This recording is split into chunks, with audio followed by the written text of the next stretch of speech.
Las opiniones y comentarios expresados en el siguiente espacio son exclusiva potestad de quienes lo emiten. Esta empresa televisora exime su responsabilidad o participación en los mismos.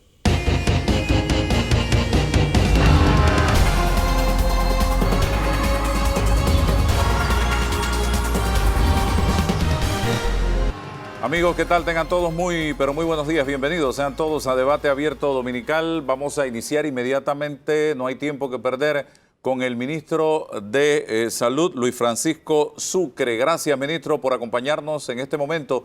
Y ha sido una semana de toma de decisiones por parte del gobierno nacional frente a lo que ha sido la culminación de ese periodo de cuarentena casi total que planteó el gobierno a finales del año 2020. Señor ministro, ¿dónde nos encontramos en este momento? ¿Ya se puede olfatear o monitorear si esta cuarentena que se decretó por 2 semanas prácticamente ha tenido o está teniendo resultados? Bienvenido, breve, conciso y preciso.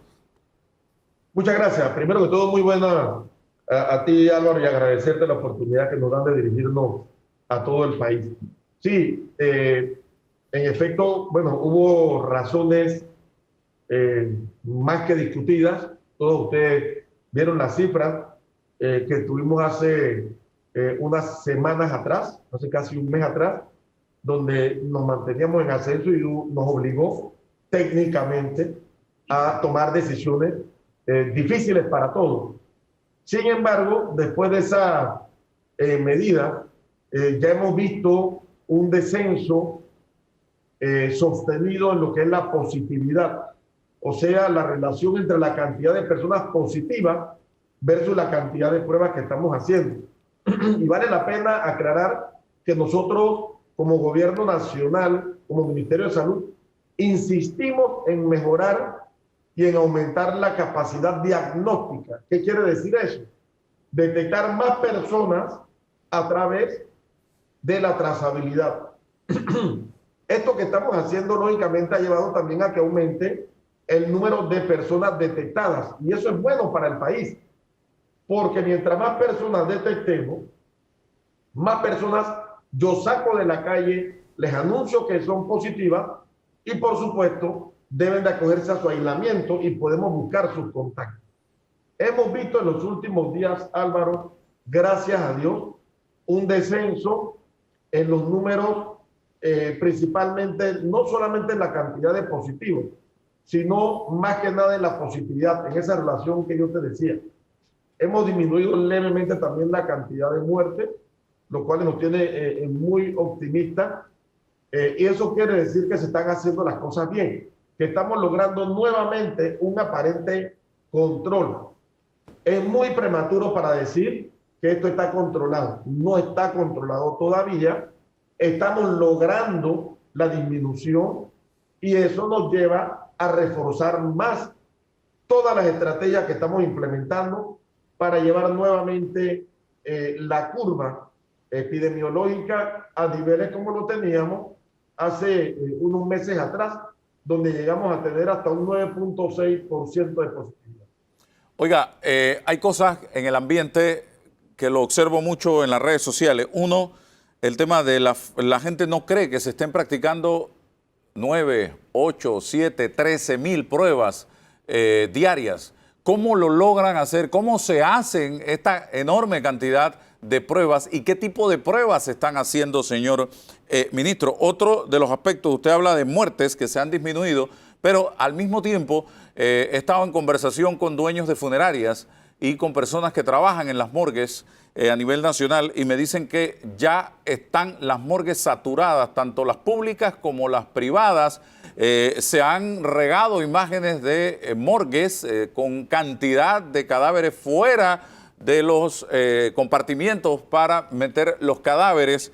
¿Y qué se va a hacer para atender este tema, señor ministro? Porque se habla de por qué no usamos contenedores como se usó en Nueva York.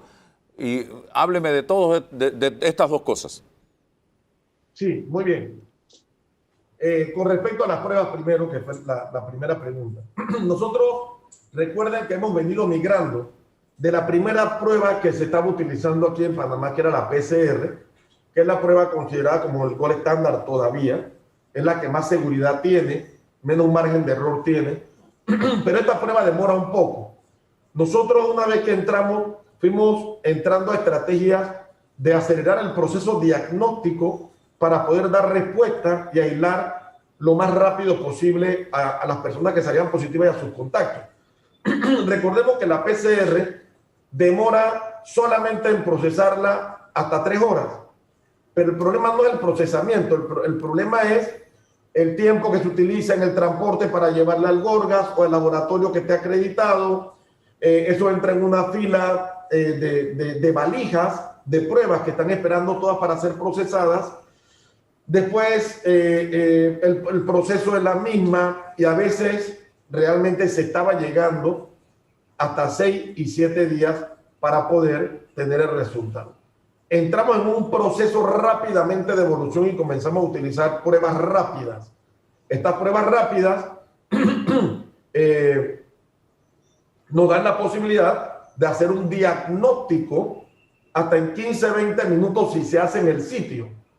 Si se lleva a un laboratorio, lógicamente provoca un retardo más, pero todas las pruebas rápidas deben de estar menos de 24 horas donde ya se le esté anunciando a la persona que si es positivo o es negativo. Hay ocasiones, y recuerden que nosotros estamos trabajando con sistemas tecnológicos de reporte. Lamentablemente, y es una verdad, no hay manera y no tenemos por qué mentir eso. Además, todos los panameños estamos claros, donde Panamá es un país que no estaba muy avanzado con la tecnología. En estos momentos, Panamá ha sido premiado y galardonado como uno de los países que mejor está utilizando la tecnología. Pero regreso a la pregunta. Cuando nosotros comenzamos a hacer mucho más números de pruebas, nos encontramos con un sistema que tecnológicamente funcionaba bien para pocas pruebas. Pero a medida que ese sistema se ha ido enfrentando al aumento de pruebas, al aumento de información, lógicamente comenzó a confrontar algunos problemas.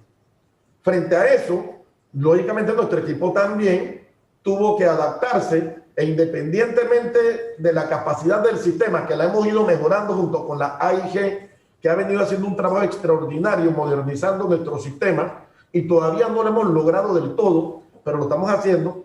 Nuestro equipo de epidemiología también trabaja estas pruebas muchas veces de manera manual para poder que tengamos al día en lo más posible la cantidad de pruebas que se procesaron. Hay algunos días, y nos ha pasado, donde a veces el sistema se nos congela, y eso pasa en todas partes del mundo, en todas partes del mundo.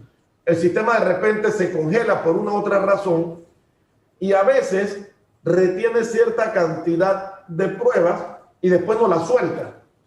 Esa ha sido una de las razones que antes nos estaba molestando, y por eso de repente veíamos un día un poco bajo y otro de repente un aumento abrupto de las pruebas, porque lógicamente el sistema las había soltado en un momento determinado o se quedaba pensando. Todas estas son cosas que la AIG viene trabajando para mejorarla, okay, y que el sistema electrónico funcione mucho más. Hay otra cosa. Recordemos que ahí trabajamos con equipos de seres humanos. Y lógicamente, por ejemplo, los días domingos, la gente no tiende a hacerse muchas pruebas. Nosotros tenemos dentro de nuestra estrategia, además de los equipos unificados de trazabilidad, los equipos de respuesta, tenemos algo que le hemos llamado puestos de hisopado, que son lugares a donde la gente transcurre a hacerse pruebas. Okay. Bueno, nuestra población muchas veces los domingos no asiste a hacerse pruebas, y sino que lo hacen entre sábado, llegan hasta el sábado y reinician nuevamente el lunes. Entonces, la demanda los domingos disminuye mucho.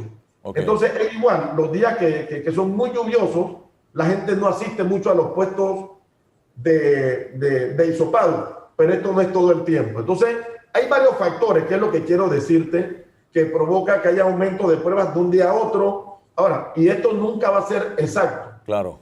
Siempre va a haber variables, ¿no? Son ondas que se van dando. Por eso es que nosotros, dentro de las estadísticas, cuando presentamos la gráfica, se hace en una línea, es una curva realmente que te va haciendo un promedio estadísticamente para que esos resaltos que tenemos a veces o esos valles que uno se encuentra no afecten la estadística, sino que te va dando un promedio de realmente lo que se está haciendo para que uno se pueda mantener dentro de una realidad epidemiológica y estadística. El tema de las morgues, ministro. Bien, el tema de las morgues. Aquí hay otra realidad y que esto nos está obligando a todos a tomar conciencia y a hacer las cosas mejor. Nosotros antes de la pandemia ya teníamos dificultades con las morgues y todo el mundo lo sabe. Teníamos dificultades con las morgues, nuestras morgues se fueron quedando chicas para no solamente la población, sino la cantidad de fallecidos que íbamos teniendo en nuestros hospitales. Lógicamente, el problema de la pandemia aflora mucho más esta situación. Si antes teníamos dificultades, pero tratábamos de manejarlo, con la pandemia, esto aumenta la cantidad de personas que fallecen, que no solamente son por COVID. Recuerden que tenemos lamentablemente también fallecidos por enfermedades crónicas, por accidentes, bueno, por un sinnúmero de causas que provocan muertes, pero que todo esto cada vez van a nuestras morgues. Inclusive, fíjense, nosotros tuvimos que darle cristiana sepultura a un grupo de cuerpos, de cadáveres, que estaban en la morgue judicial y que tenían más de 6 meses a 2 años que los familiares no reclamaban los cuerpos. Entonces también todas estas son cosas que van complicando el sistema. Cuando un familiar no reclama un cuerpo o el cuerpo lógicamente queda allí y nadie lo va a buscar, esto va provocando que cada vez nuestras morgues, que no son grandes, se vayan está quedando ocupados. Otra cosa es que lógicamente no todo el mundo, Álvaro, tiene los recursos para retirar los cuerpos de sus familiares de manera inmediata.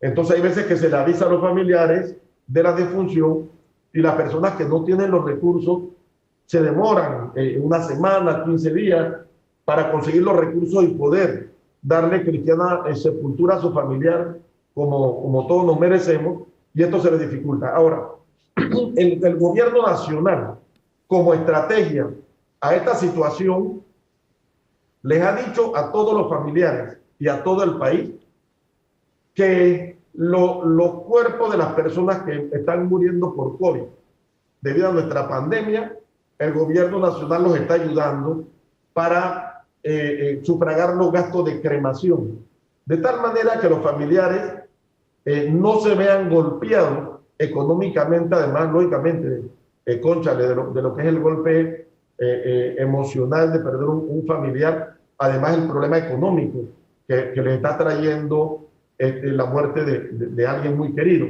Entonces, el gobierno nacional se ha abocado a esto. Inclusive se han ido aumentando el llamado a diferentes empresas de cremación para que ellas vayan recetando los cuerpos de las personas que son reconocidas, que son reclamadas y que comienzan su proceso. Ok. En efecto, nosotros como estrategia, para terminar este puntito, Álvaro, nosotros como estrategia se está evaluando, inclusive solicitar todo un equipo técnico que evaluara la posibilidad de alquilar nevera o comprar, porque eso es lo que te están evaluando, en nuevas neveras con receptáculos de tal manera que podamos tener otros cuerpos y subsanar el problema que estábamos teniendo con las morgues antes de la pandemia y que ahora lógicamente ese problema aflora mucho más, pero ya estamos tomando medidas para resolver este problema. O sea, el gobierno nacional ha estado planteando estrategias. Uno, el pago de la cremación para los que tienen el problema económico. Dos, el comprar nuevas neveras que le pueden quedar a las diferentes instalaciones y darle la tranquilidad también al personal que trabaja en las morgues de nuestras instalaciones de cómo organizar. Pero también quiero aprovechar, Álvaro, para decirles que, por favor, queremos pedirle a los familiares que sepan que el gobierno nacional está dando la posibilidad de sufragar los gastos de cremación. Okay. Si tienen este problema, por favor, acérquense a la instalación con toda la confianza del mundo, conversen este tema de tal manera que nosotros podamos tomar cartas en el asunto y cremar el cuerpo de su familia. Sí, porque esto, por muy barato que sea, este trámite mínimo son $500.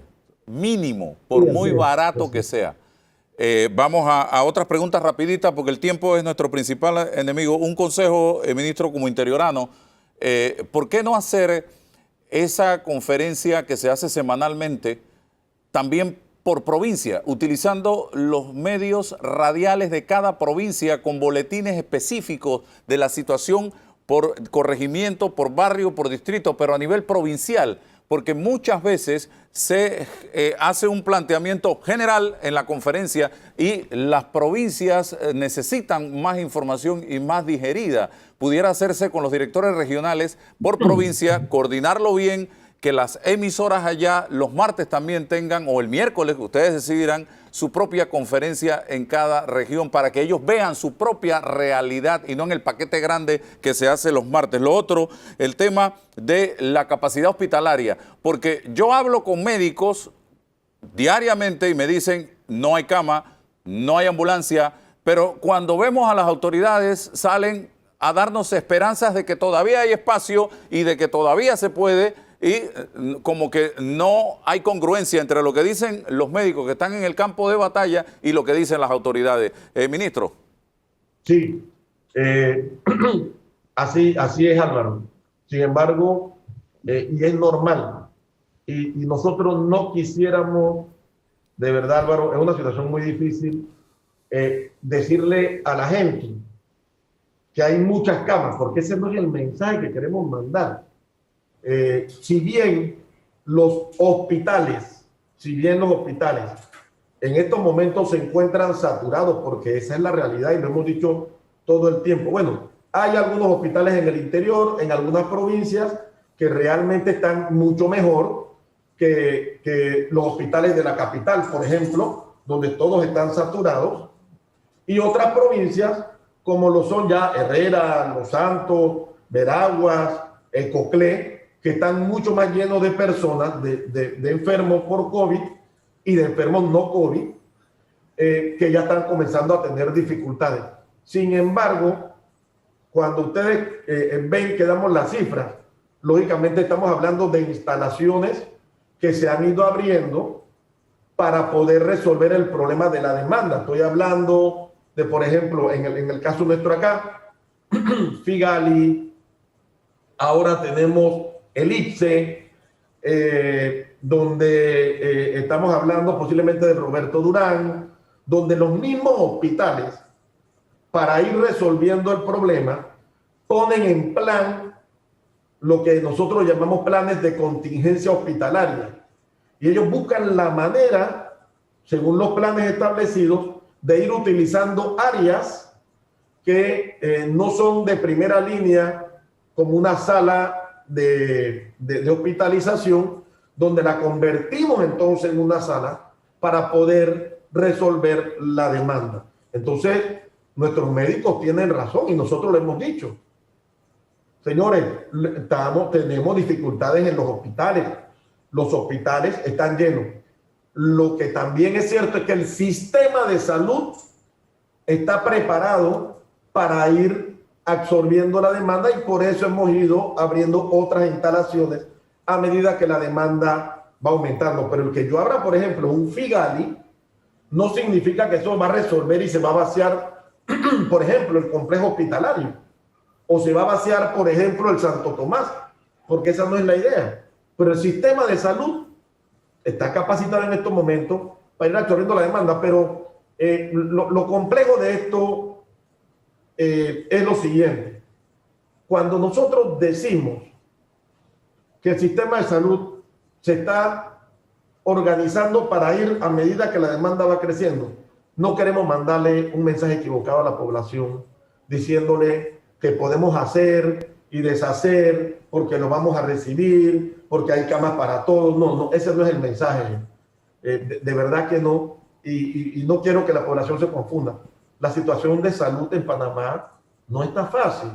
El gobierno nacional sí está implementando planes de contingencia para poder asumir la demanda que se está dando. Lo más breve posible, ministro, estas dos preguntas. El tema del calendario de vacunas, ¿cómo va a ser la llegada? Porque se habla ahora de 40,000 dosis, las primeras 40,000 entre el 18 y el 25, o sea, esta semana que viene, si ya se tiene con precisión la llegada de estas vacunas y cuándo van a llegar las próximas, a partir de qué momento. Y lo otro, también tengo una nota que se me envió anoche, la noche del jueves, de una empresa mexicana que le hizo llegar al embajador en México, el señor Alfredo Oranges, una oferta de regalar 50,000 dosis de la vacuna rusa al pueblo panameño. Hablemos de esos dos lo más breve posible, ministro.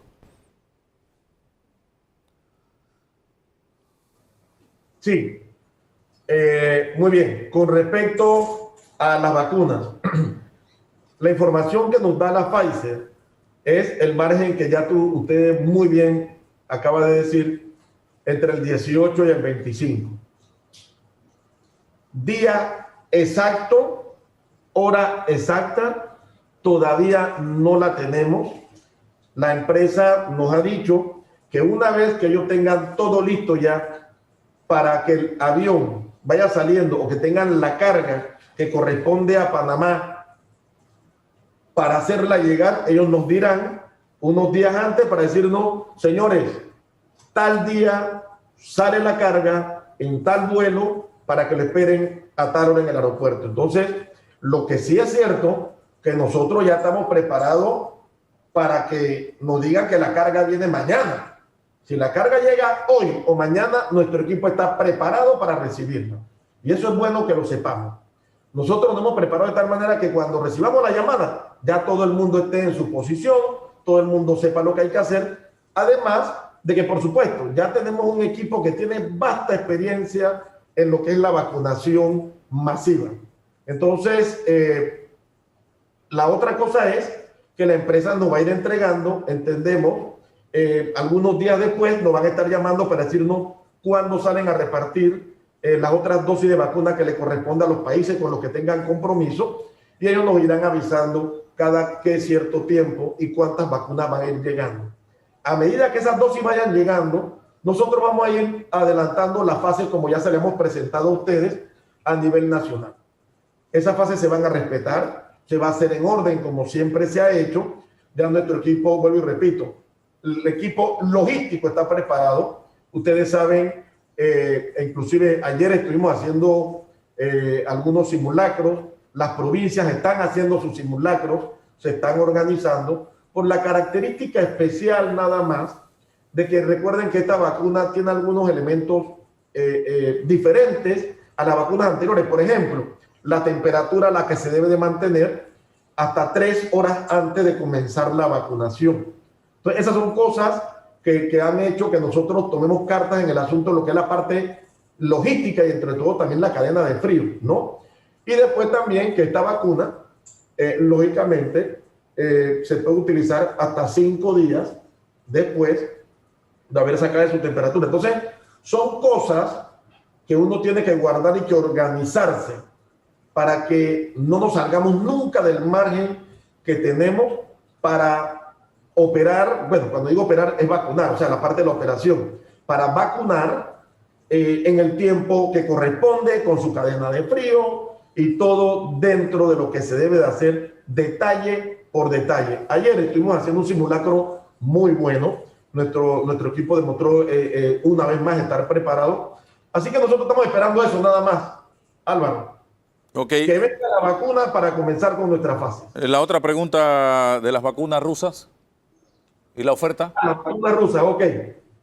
Nosotros realmente, a nosotros todavía, a mi despacho no ha llegado una nota formal donde venga ese ofrecimiento. Sin embargo, sí tengo que decir cuál es el procedimiento regular. Una vez que me llegue esa nota, lógicamente hay que conversar entonces y darle a farmacias y drogas que haga el análisis y el estudio de la vacuna, en qué fase se encuentra, si ya terminó su fase de estudio, si tiene licencia, qué organizaciones mundiales como la FDA, la OPS, la EMA, quién la licenció de tal manera que se cumpla con todos los procedimientos, y si se ha cumplido con todo eso, entonces nuestro equipo de técnicos nos dirá si podemos recibir o no la donación. Y esto se hace con todo, no solamente con esta vacuna. Si ustedes me regalan a mí un equipo técnico, sea cual sea, un concentrador de oxígeno, por decirte o darte un ejemplo, una máquina de hemodiálisis, por mucho que sea una donación, yo tengo que poner el equipo técnico que corresponde, que evalúe que ese equipo realmente nos vaya a servir, funcione de manera adecuada, y las características legales de ese equipo para poder entonces nosotros poder asumir una donación. Y eso lo hacemos con todo. Eso son pasos que hay que darse para cualquier donación. Pero bueno, Panamá no tiene ningún problema con evaluar todas las donaciones que vengan, con mucho gusto. Danilo Toro le pregunta al ministro. Buen día, señor ministro. ¿Cómo estás, Danilo? Bien, bien. Gusto Igualmente. Señor ministro, dos preguntitas rapidito. Hay cerca de 6.000 y tanto, casi 7.000 médicos en el país, otro tanto de enfermeras. Si a eso le sumamos las auxiliares y todo el personal médico hospitalario, los laboratoristas y demás, fácilmente estaríamos hablando de por lo menos 30.000, 35.000 personas en el sector salud. ¿Está toda esa gente ya informada de cómo va a ser su proceso de vacunación? Una. Dos, tengo a mi alcance una lista de 32, en realidad 33 médicos que han fallecido por COVID. ¿Es cierta esa lista, si el ministerio la conoce? De ser cierta, sin contar las otras ocupaciones o profesiones del sector salud que han tenido fallecidos, ¿qué ha planteado el ministerio a su cargo para confrontar esta realidad que ha impactado este faltante de profesionales o de gente que está trabajando en el sector salud? Sí, muchas gracias, Danilo. Mira, lamentablemente las cifras de profesionales de salud que han caído en sus funciones es una cifra que a nosotros nos preocupa mucho y nos golpea lógicamente a todos, porque son compañeros, inclusive muchos son amigos o eran amigos nuestros, con los cuales hemos compartido toda una vida de trabajo, y es un tema que nos golpea mucho. Hace unos días falleció otro médico que es muy, muy allegado con nosotros, compañero también de toda la vida de trabajo, y nosotros lógicamente esta es la primera parte que tenemos que vacunar. Parte de la estrategia de lo que vamos a hacer con nuestros profesionales es eso, porque son los que están arriesgando en la vida de manera permanente para poder atender a cada uno de esos pacientes con COVID que se acercan a nuestras instalaciones.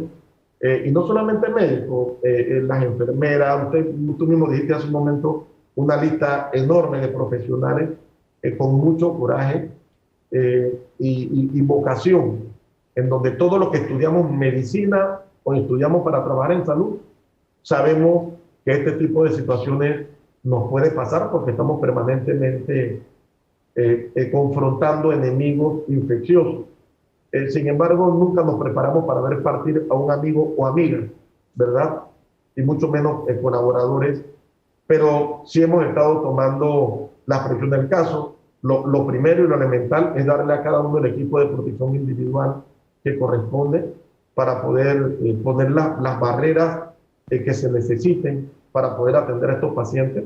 Esa es la primera. Dos, que sean los primeros que tengamos que vacunar, porque lógicamente son los que más expuestos están.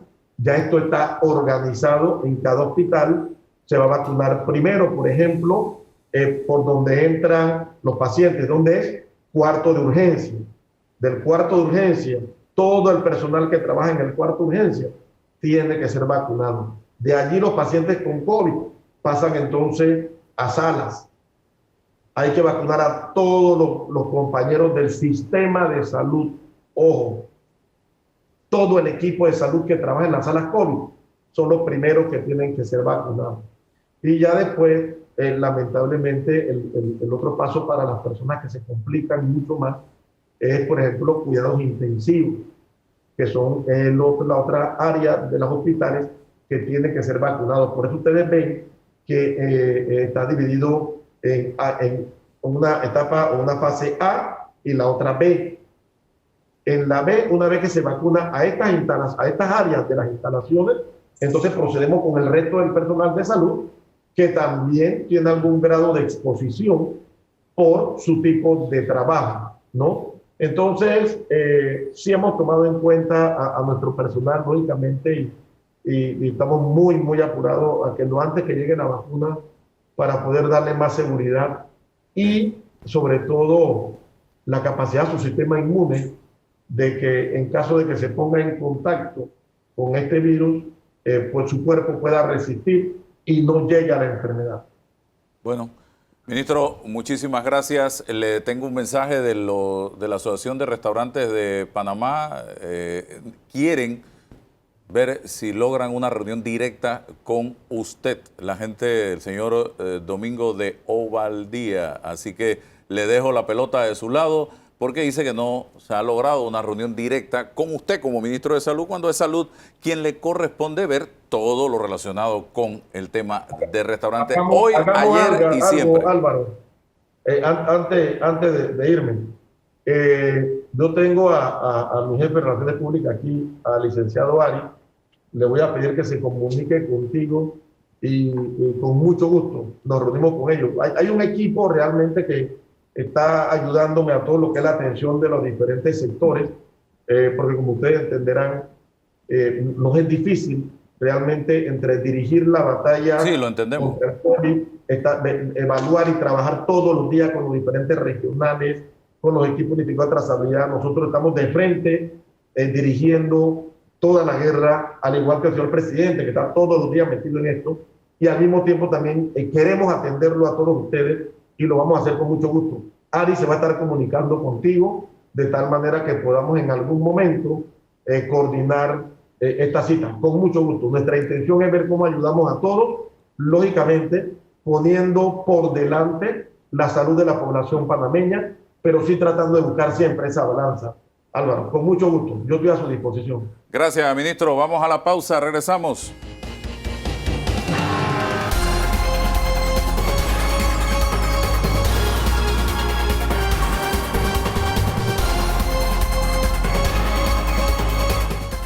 Bien, señoras y señores, el tema del desempleo, el tema laboral es vital en medio de una crisis como la que estamos viviendo.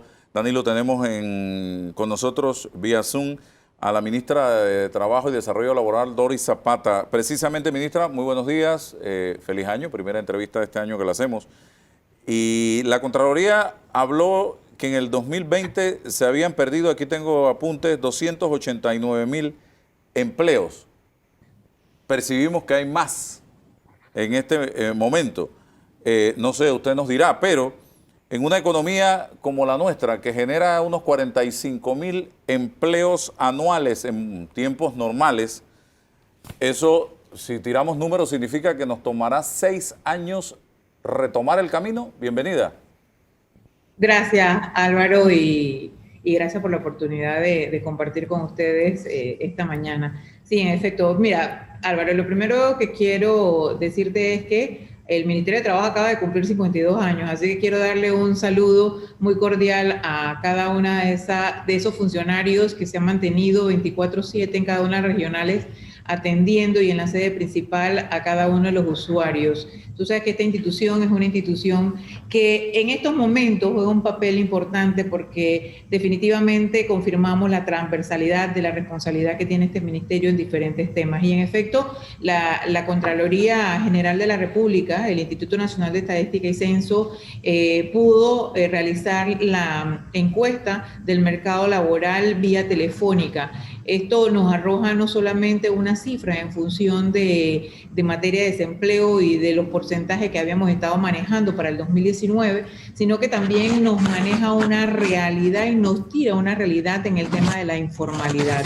Nosotros como Ministerio de Trabajo habíamos hecho una proyección de acuerdo a cada uno de los datos que hemos estado trabajando en la Dirección General de Trabajo en función de las suspensiones de los contratos, del mismo comportamiento de las reactivaciones, y también, Álvaro, hemos establecido en la plataforma ahora un registro de despidos para poder nosotros tener una base de datos y una idea de cómo se comporta. Esta es una información que nosotros estamos compartiendo con cada una de las instituciones. Nos hemos reunido con el Instituto Nacional de Estadística y Censo para poder también articular los esfuerzos y establecer los mecanismos del mejor manejo de la información que nos permita hacer las proyecciones correspondientes.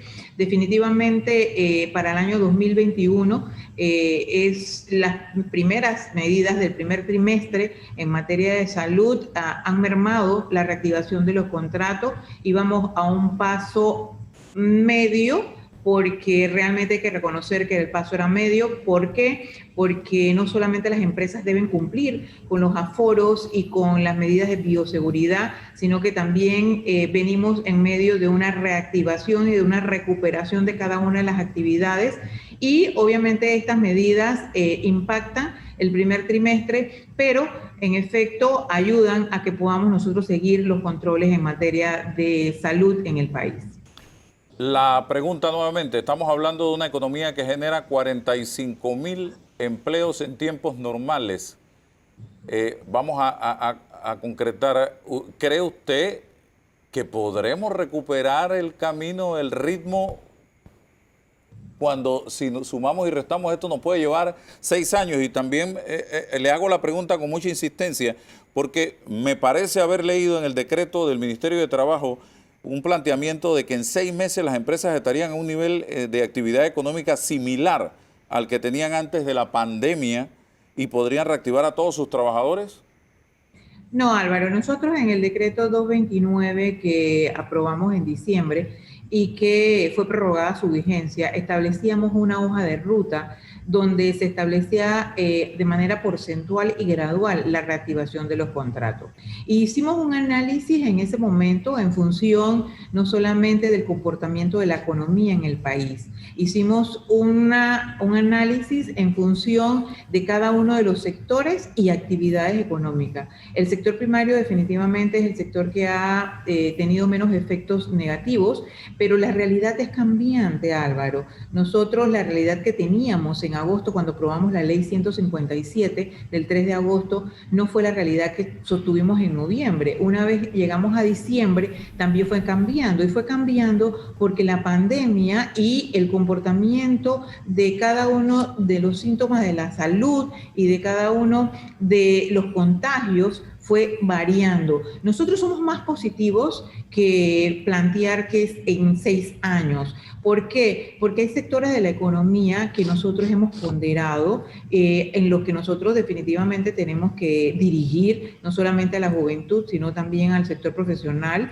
Tenemos que hacer una reconversión en este país de cada una de las actividades económicas y tenemos una proyección positiva, no a 6 años, pero creo que nos va a costar un poco. Yo calculo alrededor, y te lo digo muy responsablemente, que alrededor de 2 meses, de 2 años y medio a 3 años, nosotros podamos ver efectos positivos en algunas actividades económicas. Definitivamente, Álvaro, tenemos que ser responsable y decirte que las actividades con mayores efectos negativos han sido la micro, la pequeña y mediana empresa. Nosotros en estos momentos, en este primer trimestre, tenemos una buena noticia con la llegada de la vacuna. Esto nos da una esperanza de que nosotros podamos definitivamente tener un mayor nivel de control y de que las personas también entiendan que es necesario que haya un comportamiento social para poder nosotros establecer los controles. Pero sí hay actividades económicas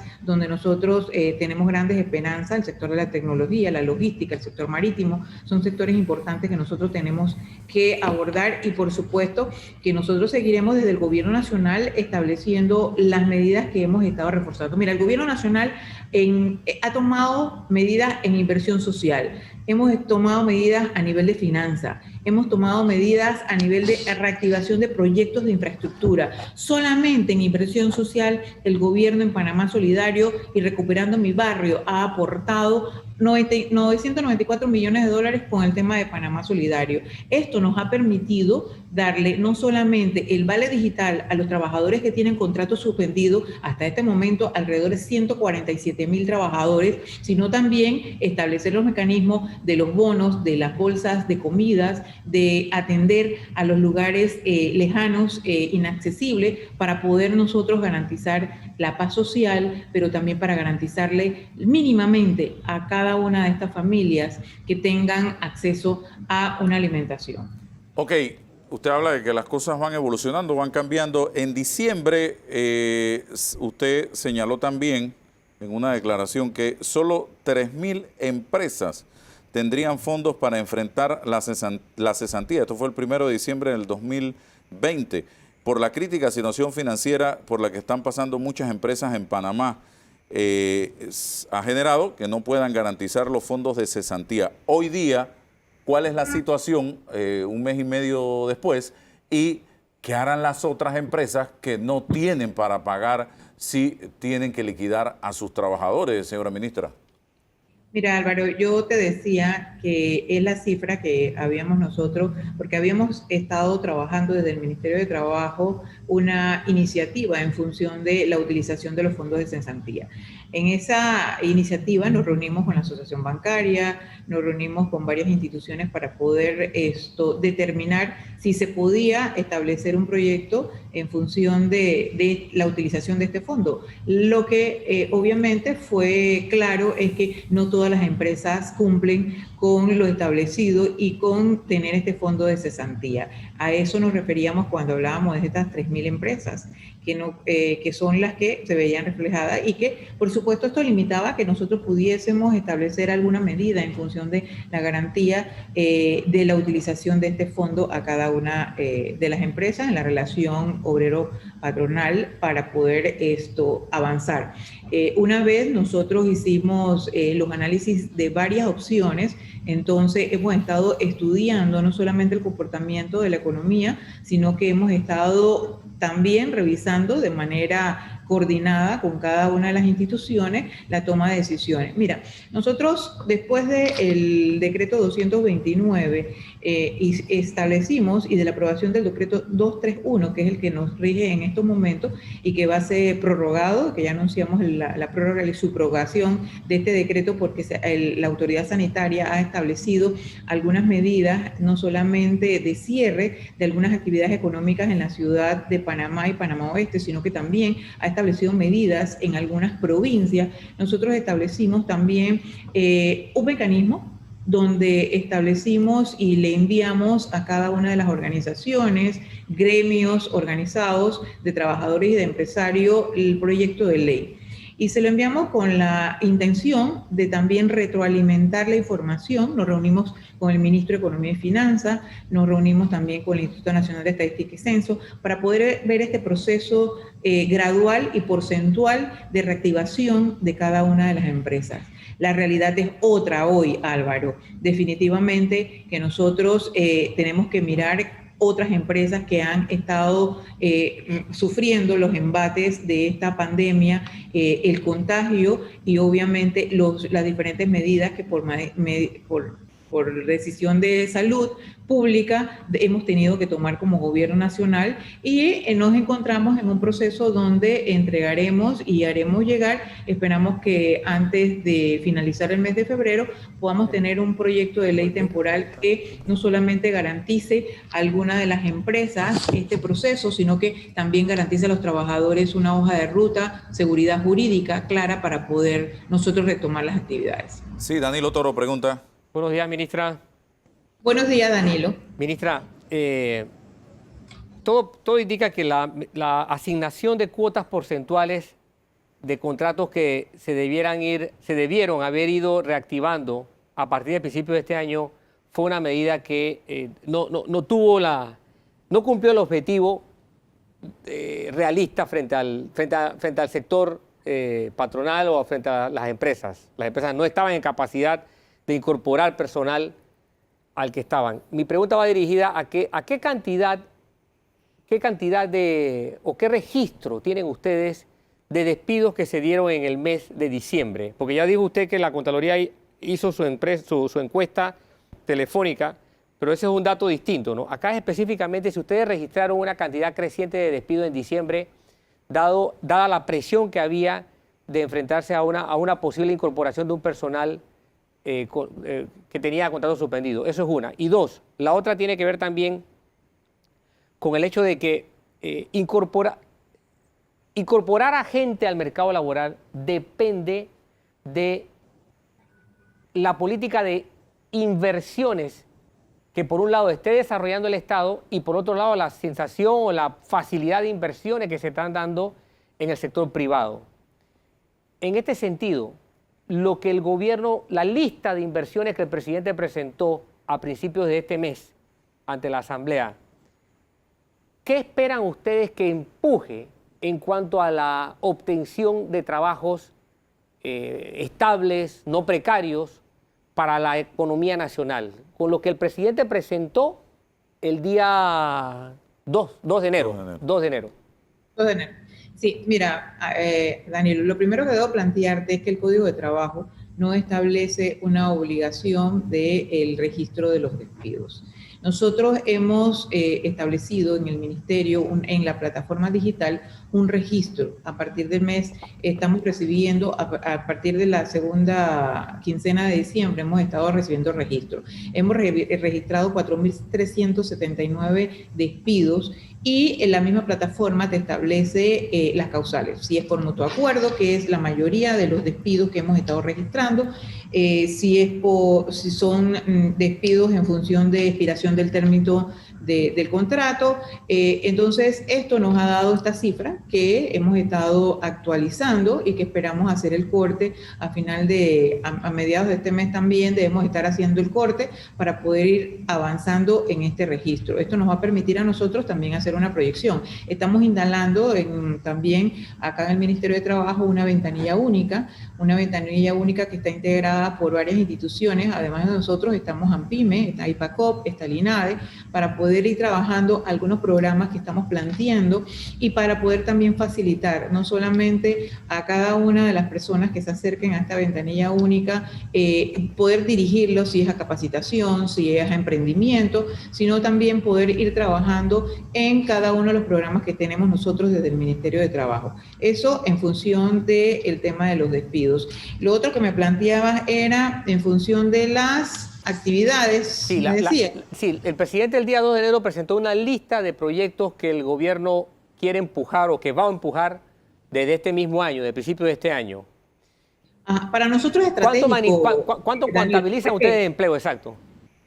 ¿Por qué para nosotros es estratégico? Porque, por ejemplo, cuando hablamos de los proyectos que son de infraestructura, básicamente esto es la primera línea de reactivación económica, que son no solamente la habilitación de la Ciudad de la Salud, la línea 3 del metro, la carretera de Concepción, el puente de las Américas Raiján, que son varios proyectos de infraestructura que el presidente pudo representar en no solamente en avances, sino que en inversión, y esta inversión lo que hace es generar empleos. Y eso es un poco lo que nosotros trabajamos en función de cada una de las tareas que hacemos, no solamente con Obras Públicas, sino con el MIBI y con las otras instituciones que estamos reactivando algunos proyectos de infraestructura. Es la vía directa para nosotros poder establecer y reactivar empleo. Esto trae que empleo no solamente en el sector de la construcción,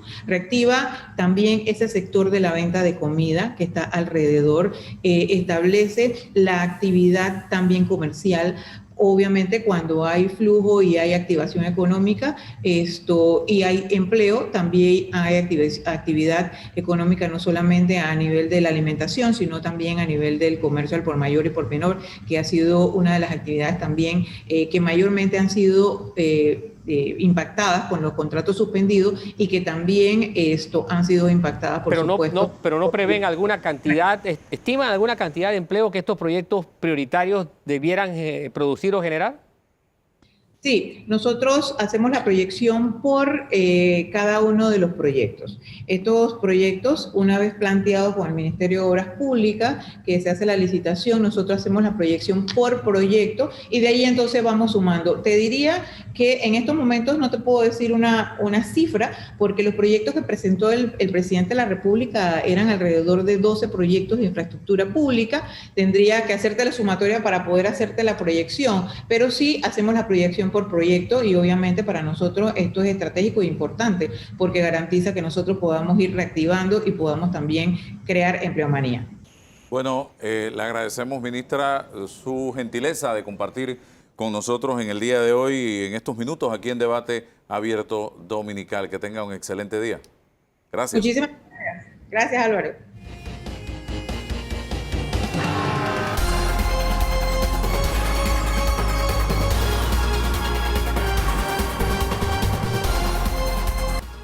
Bien, seguimos adelante, señoras y señores. En esta oportunidad vamos a hablar de mitos y realidades de la vacuna.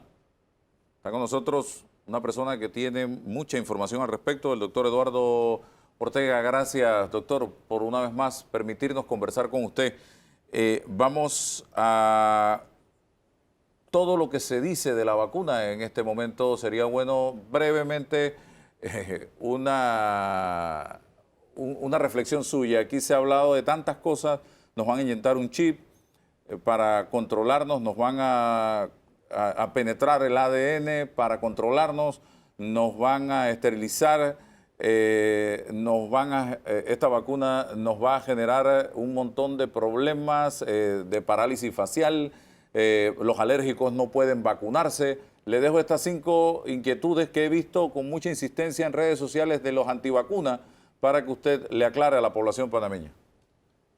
Gracias, Álvaro. Yo creo que uno de los temas que más duda causa en la población es el concepto de que esta vacuna se autorizó con demasiada rapidez. Y creo que es importante que revisemos eso primero, Álvaro, y reforzarle a la comunidad que el uso, por ejemplo, de los ácidos nucleicos, porque las vacunas que primero se autorizaron están compuestas de ácido ribonucleico, tienen más de 30 años de investigación. En 1990, investigadores en diferentes partes del mundo comenzaron a utilizar los ácidos nucleicos como posibles medicinas. Así que ha tomado bastante tiempo.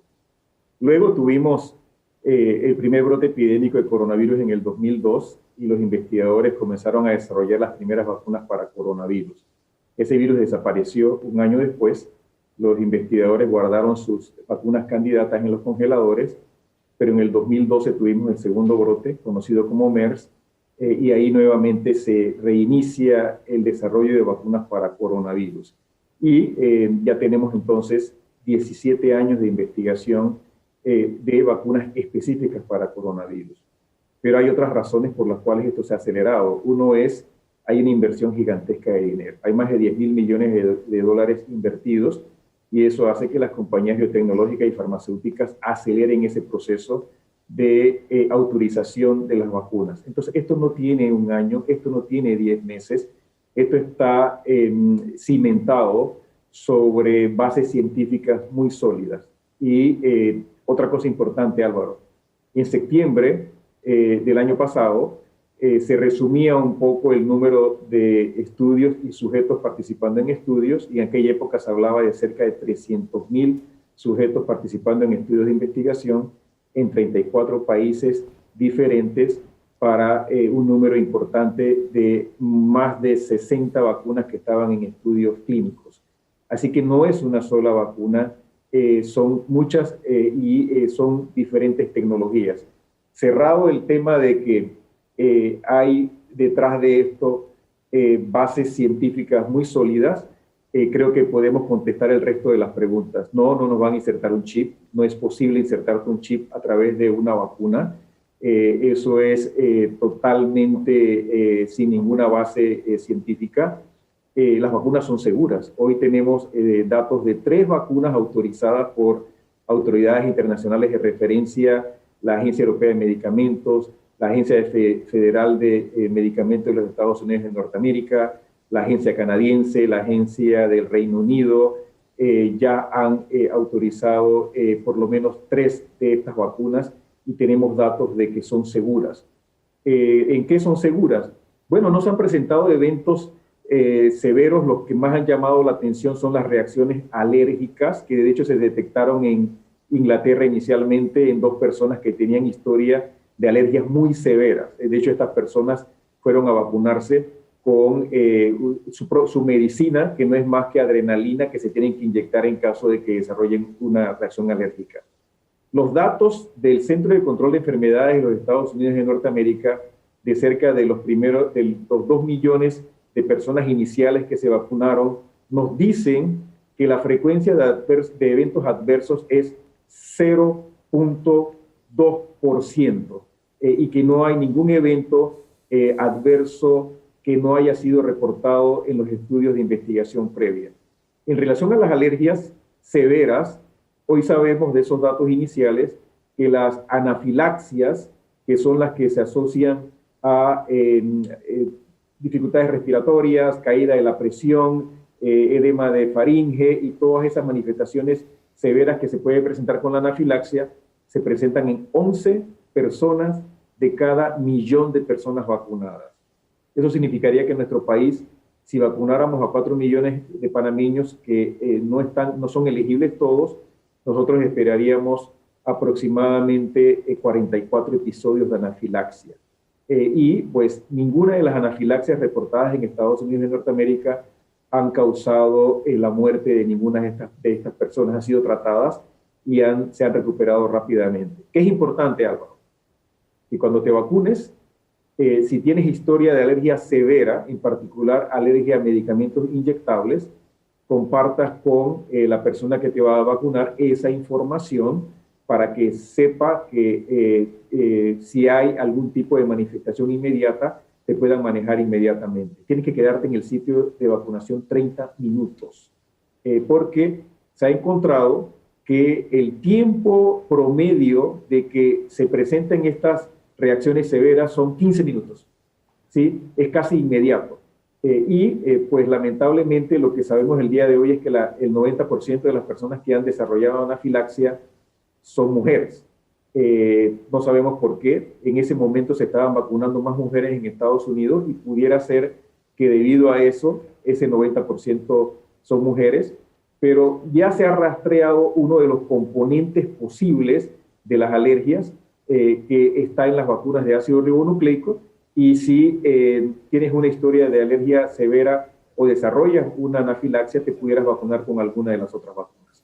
Doctor, específicamente, ¿quién en Panamá no debe asomarse siquiera por donde están vacunando? ¿A quién le recomienda usted que no se debe vacunar para matar todos estos mitos que se están planteando? Yo sé que los menores de 16 años y hasta el momento.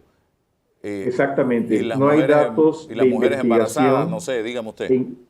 Exacto, no hay datos de investigación en niños menores de 16 años todavía publicados.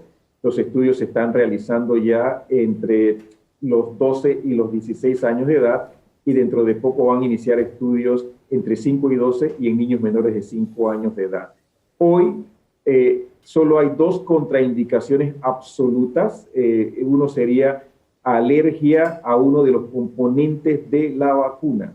Esa sería la primera contraindicación. La segunda contraindicación es que la persona desarrolle una alergia a la primera dosis, de tal manera que no se pudiera poner entonces la segunda dosis de la vacuna. Donde no hay datos tampoco, Álvaro, no tenemos datos en la mujer embarazada. Entonces no hay una recomendación de vacunar a la mujer embarazada.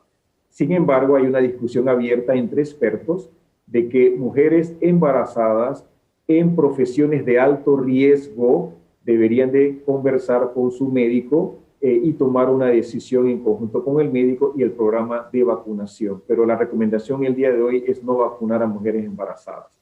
Okay. Hay ya reclutados personas con enfermedades crónicas, hay reclutadas personas con enfermedades que inmunosuprimen a las personas, pero no hay una contraindicación de vacunarlas. Estas personas deberíamos de vacunarlas, por ejemplo, personas con VIH que tienen tratamiento deben ser vacunadas. Ok, una pregunta segmentada. Va en la dirección de me pongo la vacuna, pero resulta que yo tengo COVID ese día y no lo sabía. Uno. Segundo, me pongo la vacuna. ¿Debo esperar cuántos días para ponerme la segunda dosis? Y si en ese lapso puedo contagiarme.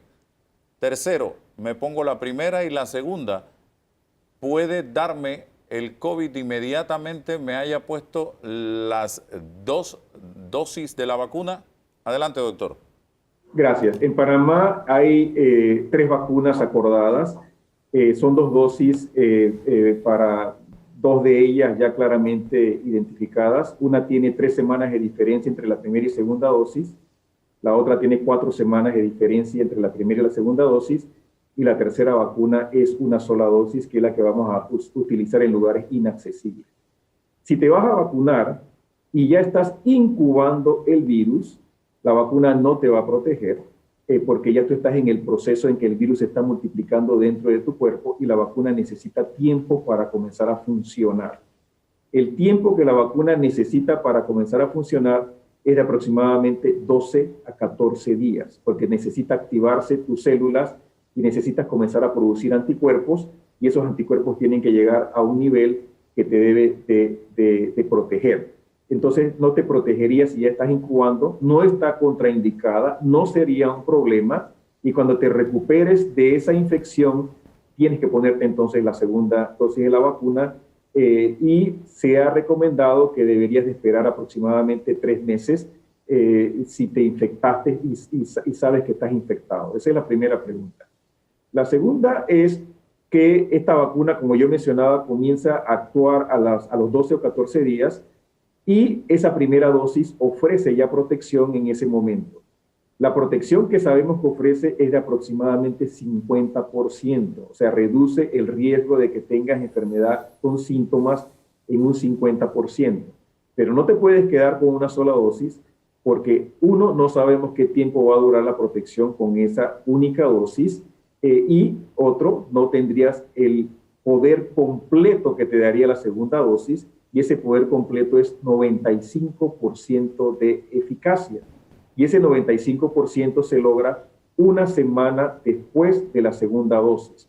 Así que la recomendación es que te pongas las 2 dosis, que te pongas las 2 dosis lo más cercano del periodo recomendado por los estudios de investigación, o sea, 3 semanas de diferencia o 4 semanas de diferencia, dependiendo de la vacuna que te toque. Así que alta eficacia con la segunda dosis. La segunda dosis no solo te va a dar alta eficacia, Álvaro, es la que te va a dar la duración de esa protección, que aunque hoy todavía no sabemos si esa protección va a durar 1 año, 2 años o más, hay que seguir los estudios y tú debes recibir esa segunda dosis. Eso es crítico para que quedes protegido. Ok, me puse las 2. ¿Y puede venir inmediatamente el COVID? ¿Puede darme en esa semana después de que me puse las 2? Excelente pregunta, Álvaro. En realidad, como yo mencionaba, la vacuna protege contra enfermedad sintomática. Todavía no sabemos si protege contra infección. ¿Esto qué significa? Estoy vacunado, ya tengo una semana después de la vacunación, me quité el cubreboca porque ahora siento que estoy protegido, no me comienzo a cuidar, me expongo y una persona que está infectada se me acerca y me transmite el virus. No te vas a enfermar con mucha posibilidad, tienes 95% de que no te vas a enfermar, pero todavía no sabemos si lo vas a llevar a la casa y lo vas a transmitir. Hay datos iniciales que parecen indicar que la vacuna sí reduce la infección y la transmisión, pero requieren confirmación. Por lo tanto, te vacunan, no te puedes quitar la mascarilla, no puedes evitar el distanciamiento, tienes que evitar las aglomeraciones hasta que tengamos más información que se está generando en este momento. Así que después de la segunda dosis, lo más seguro que una semana después de la segunda dosis tengas un 95% de protección contra enfermedad sintomática y grave. De hecho, la protección contra la enfermedad grave es casi 100%. Vamos a suponer que te vacunas y sientes algunas molestias, dolor de cabeza, malestar, el virus se comenzó a multiplicar, la vacuna va a evitar que termines en la terapia intensiva y la vacuna va a evitar probablemente que fallezcas, porque la eficacia es todavía más fuerte para las formas graves de la enfermedad. Importante, la vacuna tiene una eficacia muy alta por arriba de los 65 años. Esa eficacia por arriba de los 65 años es casi 94.5, es casi igual que los otros grupos de edad que han sido estudiados. Mira lo que dice el doctor Danilo, y ya comenzó precisamente la guerra publicitaria, porque salen informaciones que apuntan a lo contrario que él acaba de decir, y yo me imagino que esto es precisamente la guerra publicitaria entre los fabricantes de las vacunas. ¿Eso pudiera darse, doctor?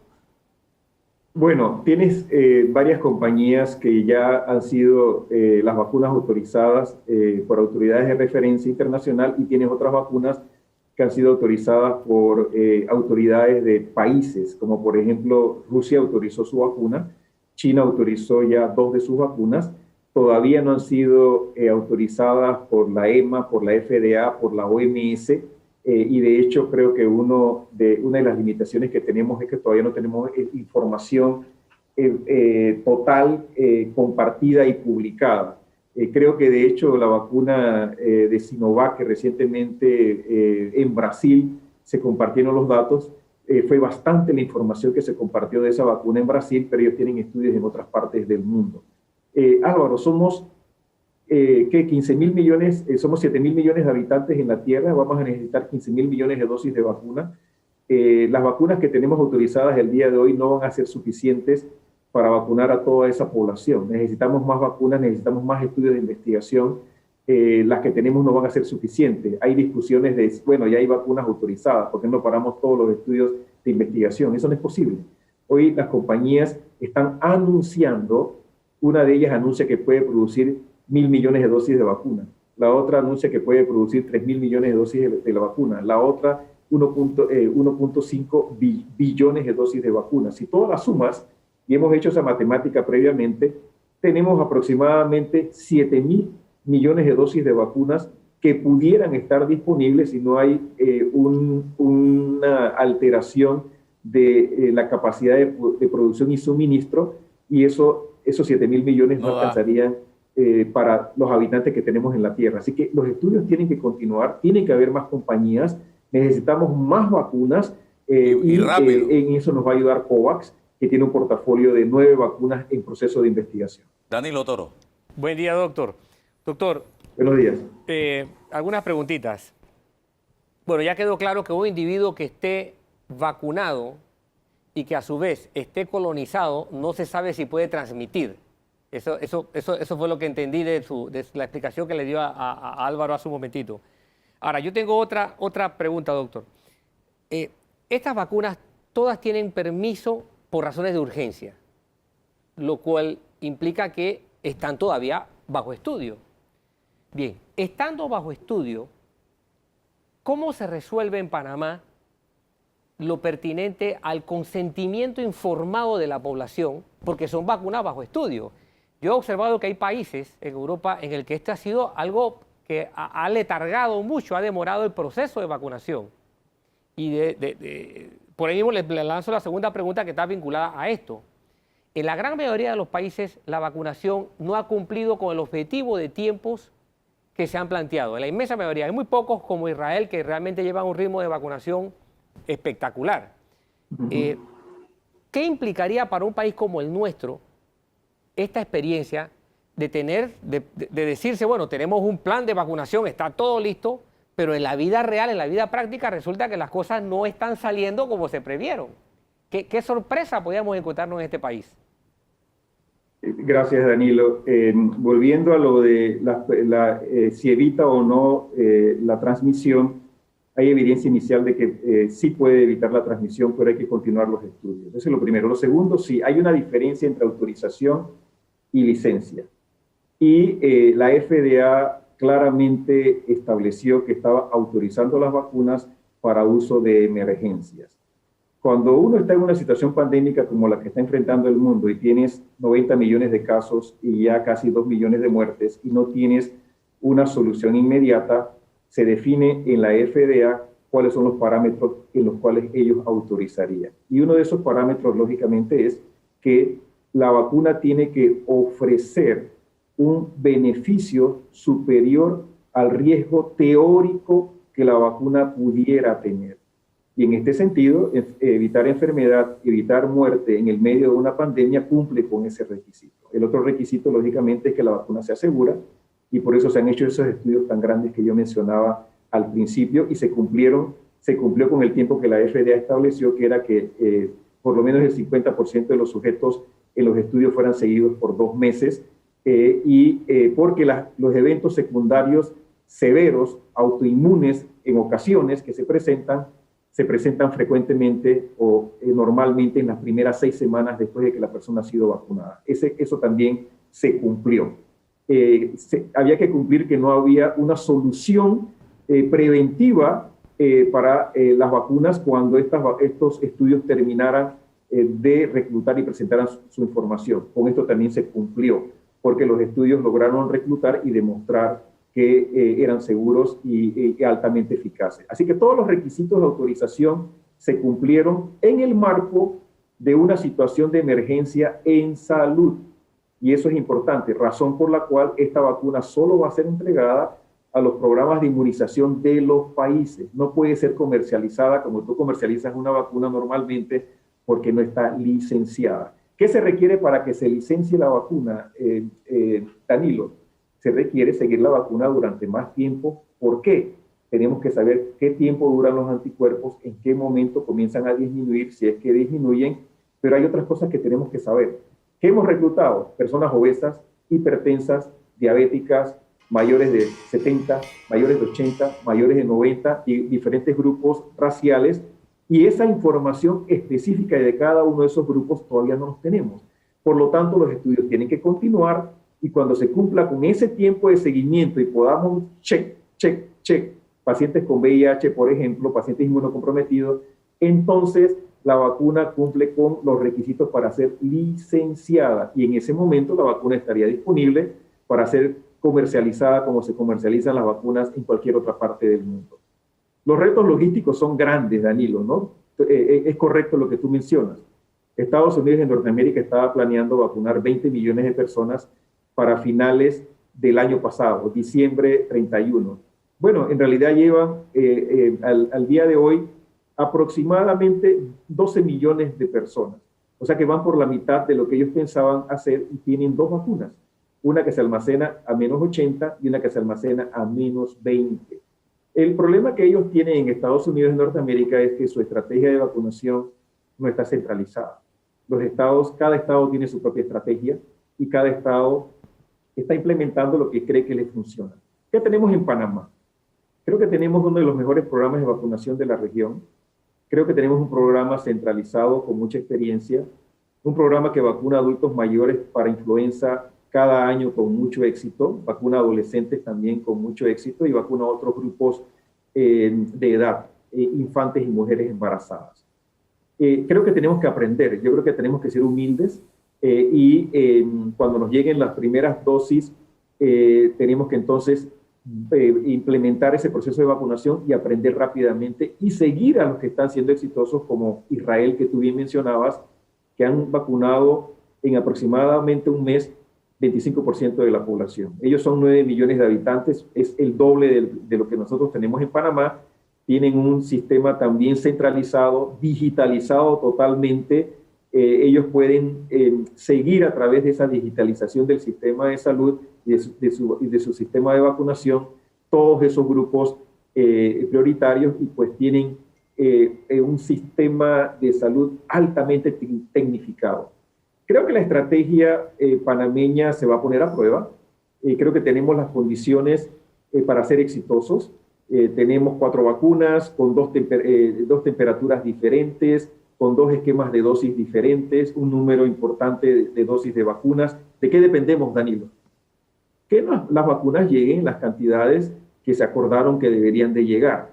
Porque en la medida que esas vacunas lleguen de esa manera, la estrategia, que es una estrategia continua y flexible, puede ser implementada. Tú viste las fases, viste las etapas, se fueron acomodando algunos de esos grupos, los maestros y profesores fueron adelantados, se está vacunando. Los 3 objetivos básicos de la estrategia son, primero, que no se colapse el sistema de salud, porque con la transmisión comunitaria que tenemos, pues ya hemos visto el número de enfermos y fallecimientos que estamos teniendo. Entonces, lo primero es preservar el sistema de salud. Lo segundo es salvar vidas. Tenemos que vacunar a los mayores de edad, mayores de 60 años de edad. Tenemos que vacunar también a las personas con enfermedades crónicas y los trabajadores esenciales que están ayudándonos a mantener la sociedad abierta. Y el tercer componente estratégico es impactar la pandemia. Y para impactar la pandemia necesitas vacunar a un número grande de panameños, de tal manera que le robas al virus a esas personas susceptibles, ya no va a tener tantas personas para enfermar. Esperemos que disminuya la carga viral, esperemos que se compruebe que disminuye la transmisión, y cuando lleguemos a un número de vacunados importantes, vamos entonces a poder abrir la sociedad con la confianza de que la vacuna está teniendo un efecto. Pero la vacuna combinada con otras medidas de salud son las que nos van a ayudar. Bueno, gracias al doctor Eduardo Ortega por estar con nosotros en el día de hoy. Sumamente interesante conversar con usted, porque así se despejan dudas que tiene un sector de la población en relación con este importante tema en ya la víspera de lo que va a ser el inicio de la jornada de vacunación en Panamá, si Dios quiere. Así es, Álvaro. Y Pfizer también. Sí, pero ellos deciden mucho de la vacuna. Panamá compra, pero realmente es más una venta que una compra. Ellos tienen el sartén por el mango y mucha, pero mucha demanda en relación con la oferta. Vamos a la pausa y regresamos.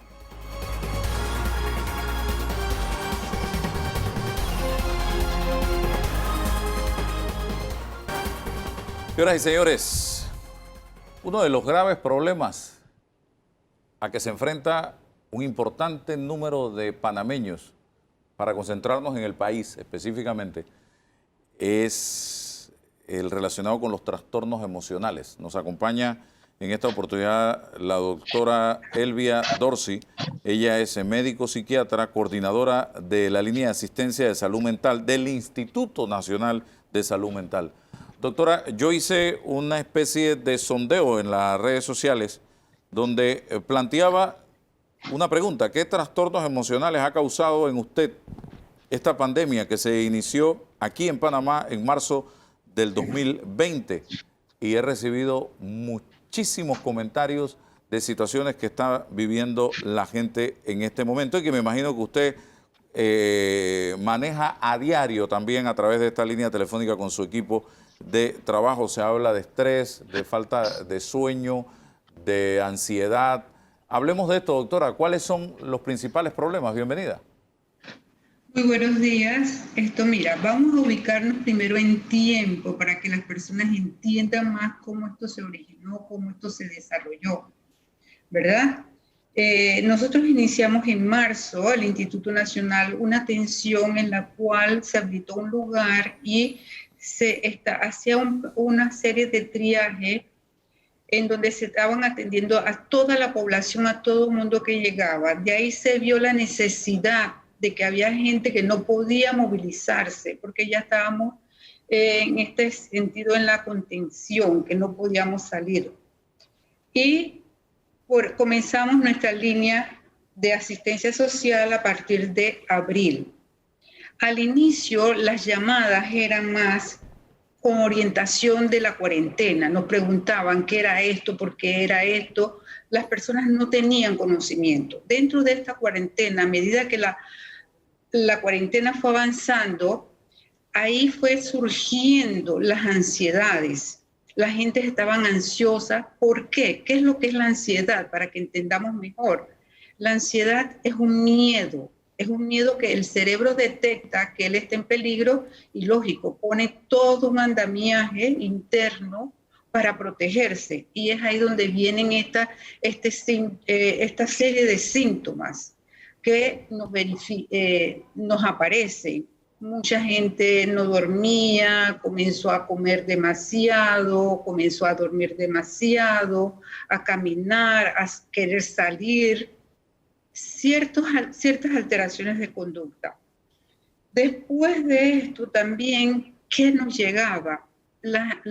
Los familiares que tenían a alguien con enfermedad mental no sabían qué hacer, a dónde acudir, porque se fueron cerrando casi todos los lugares y quedamos nada más que prácticamente nosotros abiertos.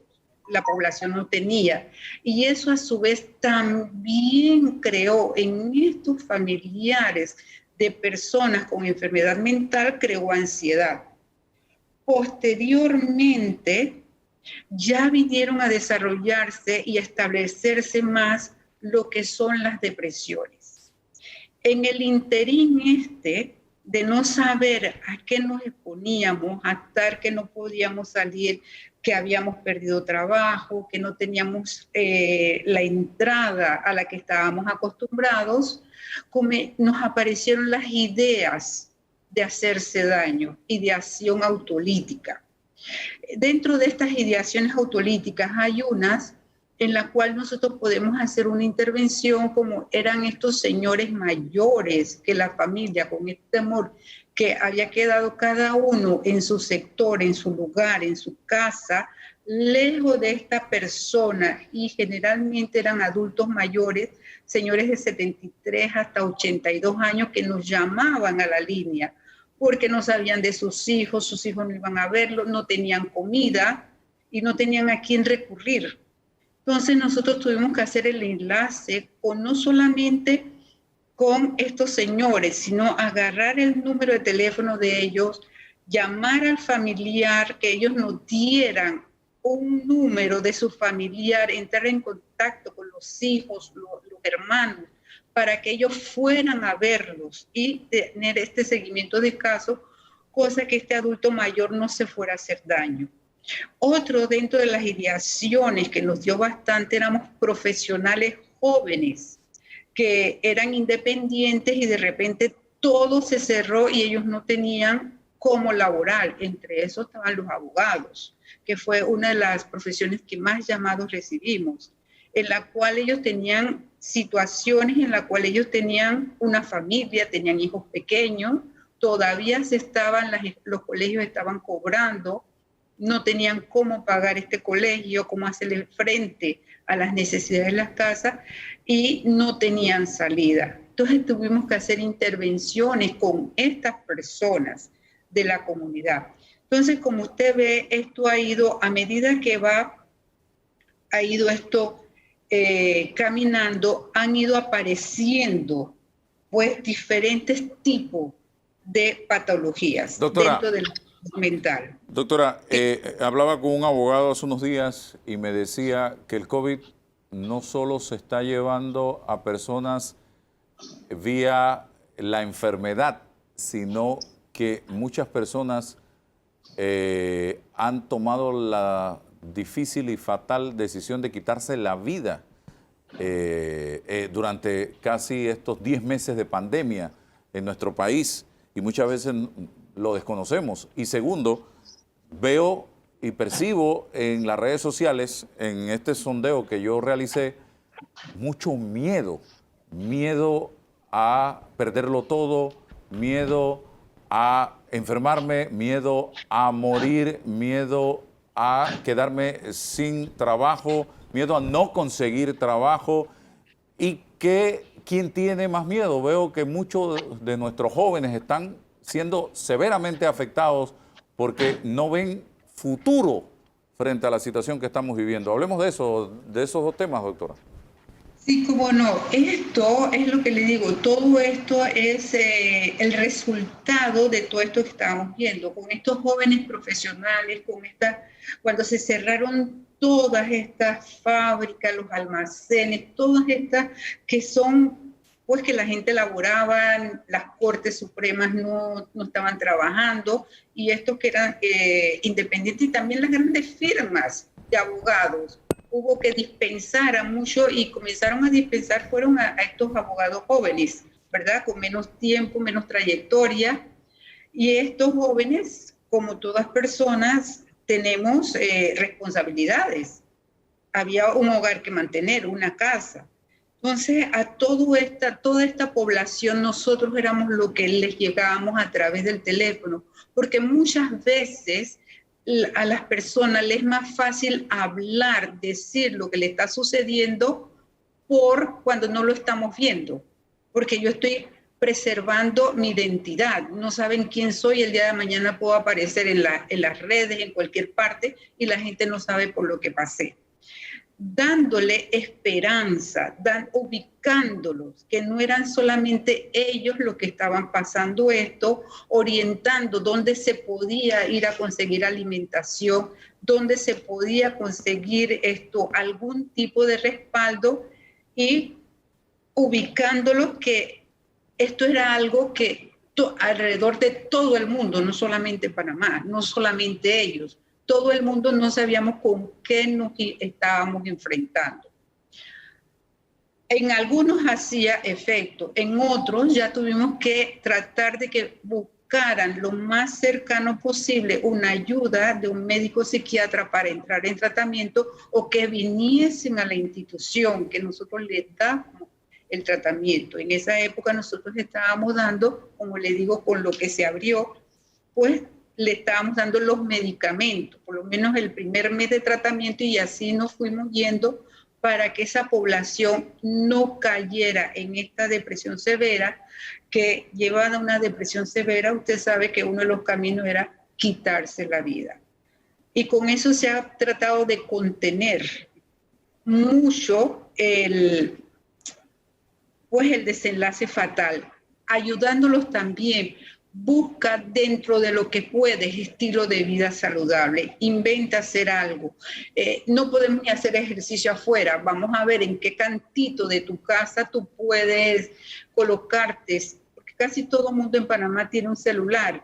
Habían programas de estos de hacer ejercicio o juegos, inventar, relacionarse con la familia, y muchas veces lo llevábamos a que tuvieran terapia de familia, que cada uno expresara, cada uno hablara, para que viesen que esto era algo no de ellos personalmente, porque la persona que lo está viviendo piensa que él es el único, que esto nada más que le está pasando a él. Pero cuando él comienza a hablar y comienza a conectarse con otras personas, ahí ellos se dan cuenta de que no son los únicos, y eso lo ayuda a ver que puede ir hacia adelante, que puede tener un futuro. En muchas de las instancias usted vio que a medida que comenzó esto, dijo, ahora tú no puedes ser abogado. ¿Qué otra actitud tú tienes? ¿Qué algo tú más tienes? Y usted ve que la gente comenzó a vender comida, comenzó a vender fruta, legumbres. El panameño se fue ingeniando para tratar de sobrevivir. Danilo Toro pregunta. Buen día, doctora. Doctora, vamos a ver un poco los números. Han muerto más de 4.000 personas, 4.500 personas. Si multiplicáramos el fallecimiento de cada una de esas personas por un factor de 5, vamos a ser muy, muy modestos. De 5 personas impactadas fuertemente por ese fallecimiento, estaríamos hablando de más de 26.000, más de 25.000 panameños que quedaron impactados por el fallecimiento de alguien prácticamente en la soledad. Porque no había relación entre esa persona que fallece en el hospital y su pariente que estaba lejos. Entonces, ahí tenemos un grupo afectado. Luego tenemos el otro grupo, el de los enfermos. Tenemos más de 250.000 personas que salieron COVID positivos. Si atendemos al porcentaje clásico de que más o menos el 10% pudo enfermar, otro grupo enorme de 25.000 personas que pasaron por algún proceso de enfermedad que también los impactó a COVID. Y finalmente tenemos la gran población afectada por el ambiente económico y el ambiente social, los confinamientos, todo esto. Por eso es que esa división entre, si tenemos que escoger entre economía y salud, la verdad es que es una sola cosa, porque al final lo que usted ha explicado es eso. En definitiva, estos números, ¿qué han representado en cuanto a exigencia para los servicios que prestan los profesionales como usted? ¿Qué le han exigido? ¿Qué ha significado en cuanto a trabajar? ¿Han sentido ese incremento desmesurado o es solamente números puestos sobre un papel lo que le estoy diciendo? No, fíjese, como yo le dije y usted ve que yo he tratado de hacer una cronología de lo que está sucediendo. Usted se me adelantó, llegó a la época actual. ¿Cuál es la época actual? Las llamadas que recibimos, ¿qué es? De pacientes sobrevivientes de COVID, que esa es otra que usted no mencionó ahí. Ahora estamos recibiendo muchas personas porque también ellos están siendo y han sido afectados. Póngase usted en el lugar de ese individuo que sobrevivió al COVID y como me decía una señora ayer, doctora, el de al lado se murió, el otro se murió y yo estaba ahí en el medio, ¿qué yo hacía? Y sin tener contacto con mi familia. A todas esas personas, al que estaba el papá, que estaba la mamá, que está totalmente aislado, confinado porque no pueden entrar en contacto y yo no puedo ver a mi papá, no me puedo comunicar con él, ¿qué yo hago? A esas personas también hemos tenido que llegarles. A las personas, y aunque usted no lo crea, otra cosa que está pasando en nuestra comunidad que a veces los datos no lo reflejan y sí nos reflejan la llamada, muchas personas nos llaman en la cual se había detectado que una familia entera tenía COVID en un lugar X de una barriada X. Muchas veces el Ministerio de Salud iba y le estaba llevando para que ellos no tuvieran que salir su bolsa diaria. Pero a pesar de esto, y esto eran los vecinos que nos llamaban, estas personas no creaban conciencia. ¿Y qué estaban haciendo? Salían a la calle sin máscara, sin cuidado, o sea, estaban diseminando el virus. Entonces, todo este tipo de situación nosotros hemos tenido que estar firmes y hemos tenido que hacernos valer para que ellos tengan y darle esperanza para poder seguir hacia adelante. Cuando yo digo darles esperanza es tratarlos de la mejor manera de cómo enfrentarse a esta situación. Muchas veces dándole números de teléfonos en los cuales ellos podían localizar una ayuda más cercana para que estas personas pudieran contener. Muchas veces tratando de que estas personas comenzaran a hacer su duelo, porque este es un duelo que no solamente... No se crea, no solamente esto que tienen un familiar afectado, una familia infectada o los que murieron.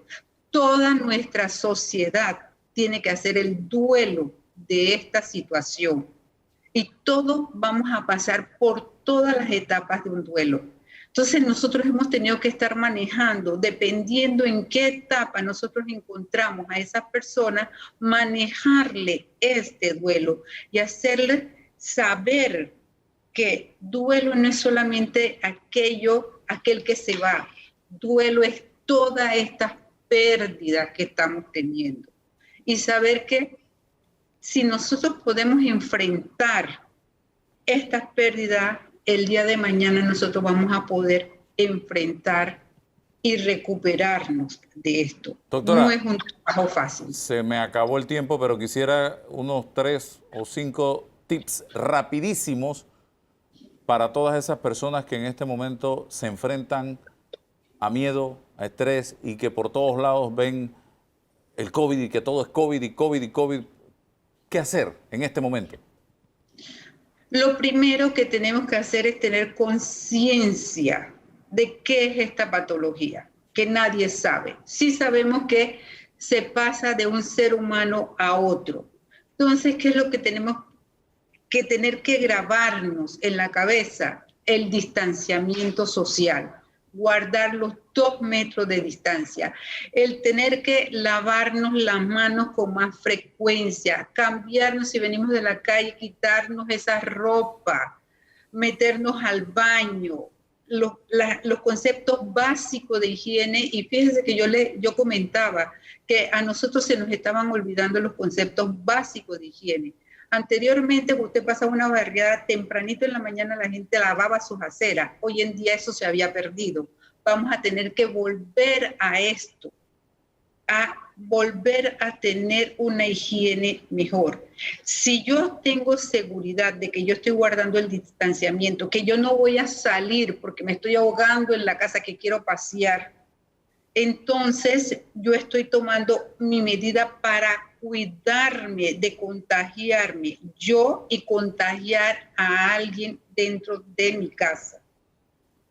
Y no tener que estar pensando después o llorando o teniendo este sentimiento de culpabilidad, como hemos tenido que manejar a muchos jóvenes que han salido, han hecho cosas que no se ha debido y han llevado el virus. ¿Y quién lo ha tomado? Aquella persona de la casa más débil. No es solamente por edad, es aquella persona que tiene una diabetes, que tiene una hipertensión, que tiene una obesidad como patología y que tiene algún tipo de enfermedad crónica. A esa persona es que el virus lo ataca. ¿Y cómo lo ataca? En el órgano más vulnerable. Entonces, si tomamos conciencia de esto, creo que esto es lo principal. Tener conciencia de que nos estamos enfrentando a un enemigo no visible. Doctora, muchísimas gracias por darnos este momento para platicar con usted aquí en su programa Debate Abierto Dominical. Elvia Dorsi, psiquiatra coordinadora de la línea de asistencia de salud mental. Vámonos a la pausa.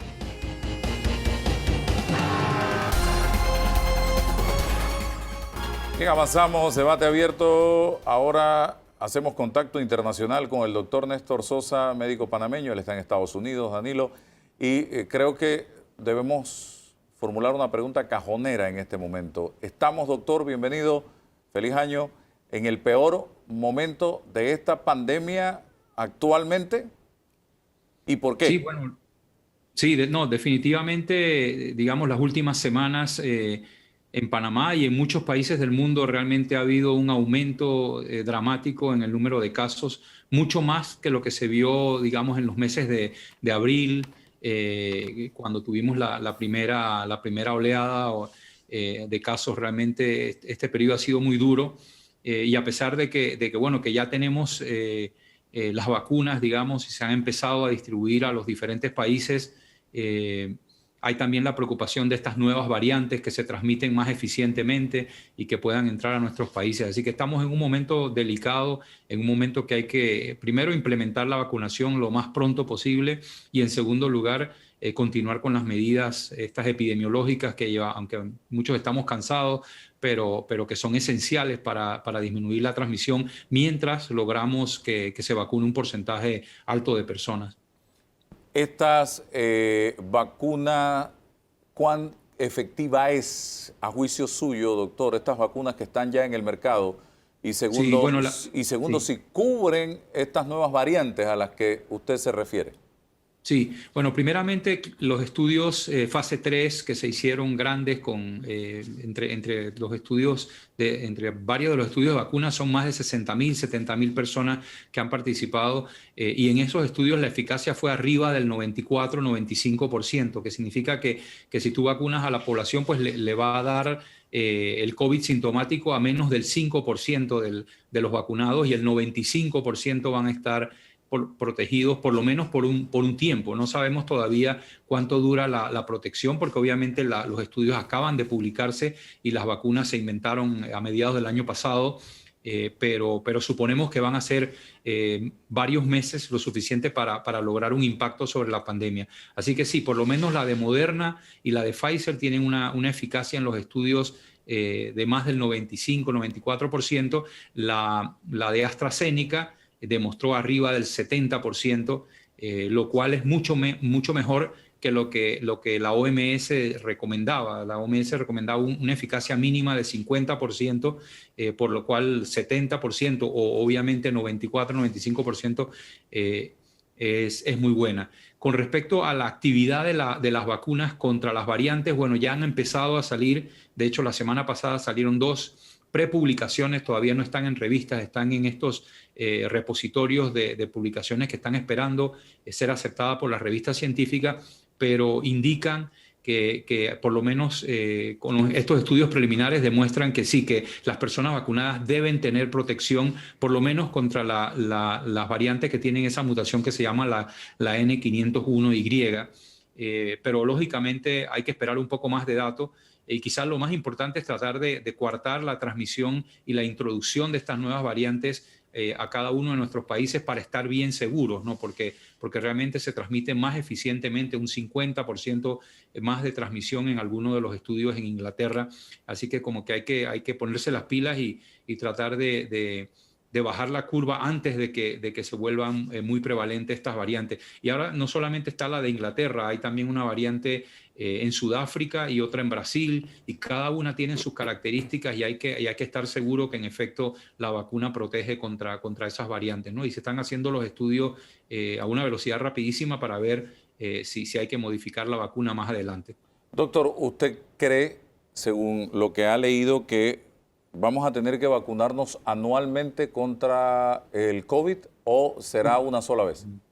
Aún no se sabe, la verdad que aún no se sabe. Los estudios, digamos que tienen mayor duración de la protección de la vacuna, hablan de más de 4 meses con seguridad de protección, y si tú miras la tendencia de la curva, probablemente se extienda más allá de 6 u 8 meses la protección que confieren las vacunas. Pero la verdad es que no tenemos suficiente información todavía para ver qué va a pasar después de esta primera, digamos, esfuerzo de vacunación, si el virus va a quedar endémico, como por ejemplo la influenza, y hay que vacunarse todos los años. Si el virus sigue mutando, quizás haya que modificar la vacuna y después de 1 año, 2 años, cambiarla y poner una nueva, pero realmente ahora mismo no se sabe. Hay diferentes posibilidades. Una posibilidad, la más optimista, es de que el virus se disminuya y caiga a un nivel muy, muy bajo, que no haya necesidad de revacunación, quizás solo en los niños, porque ellos obviamente no tendrían ninguna protección. La otra posibilidad es que sí, que haya cambios o mutaciones lo suficientemente significativos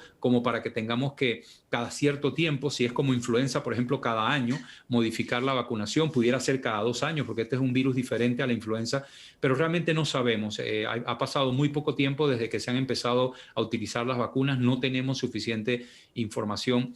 Pero yo sí estoy optimista que con esta primera, digamos, generación de vacuna, con la implementación de una vacunación rápida de un porcentaje alto de la población, que las personas obviamente acepten la vacunación y podamos lograr ese porcentaje de 70-80% de la población vacunada, que con ese logro podamos controlar la pandemia a un nivel que podamos volver a funcionar, abrir los negocios, limitar un poco las restricciones que se han puesto en muchos países, ¿no? Ese yo creo que la esperanza y lo que se quiere lograr con este esfuerzo de vacunación masiva, para poder controlar la enfermedad, como hemos hecho con el sarampión, como hicimos con la viruela, que fue eliminada completamente, y con muchas otras enfermedades que han sido controladas exitosamente con vacunas, ¿no?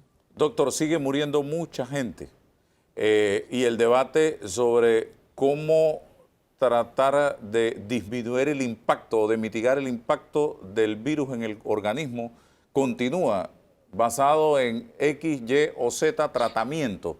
Pero la gente sigue muriendo con el X, con el Y y con el Z tratamiento. ¿Qué significa eso, doctor? Que no hay, en definitiva, nada sólido para enfrentar al paciente cuando ya, la enfermedad cuando ya está en el paciente. Sí, la verdad es que, y esto es una verdad dura, y yo sé que hay mucha gente que no acepta esta verdad, pero la evidencia científica nos ha demostrado que este virus ha sido difícil de tratar, es decir, ha sido muy difícil de lograr un tratamiento milagroso. Por ejemplo, la única droga que disminuye la mortalidad o que ha disminuido la mortalidad en estudios es la dexametasona, y cuando uno mira los porcentajes baja la mortalidad en un 3, un 4% en pacientes graves, o sea que no es tampoco una cosa impresionante. En el estudio más grande, que fue el que se hizo en Inglaterra, el estudio Recovery, pues se vio un descenso de 25% sin la dexametasona a un 22% de mortalidad entre los pacientes graves, o sea que es una cosa modesta.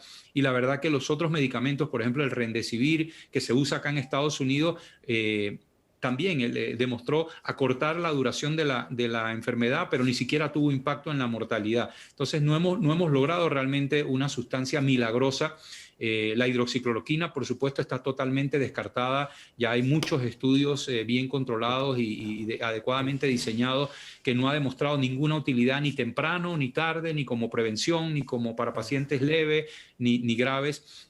Una droga que ahora está sonando mucho en las redes sociales, pero todavía no tenemos evidencia convincente, es la ivermectina. Hay un estudio de Egipto que demostró ayudar a disminuir la progresión de la enfermedad, pero hay otros estudios en los cuales no funcionó, básicamente falló o incluso fue negativa para los pacientes. Así que hay que esperar, hay como 7 estudios grandes con ivermectina que hay que esperar la publicación y el análisis de esos estudios para ver si realmente tiene un efecto, ya sea en prevención o en el manejo de la enfermedad.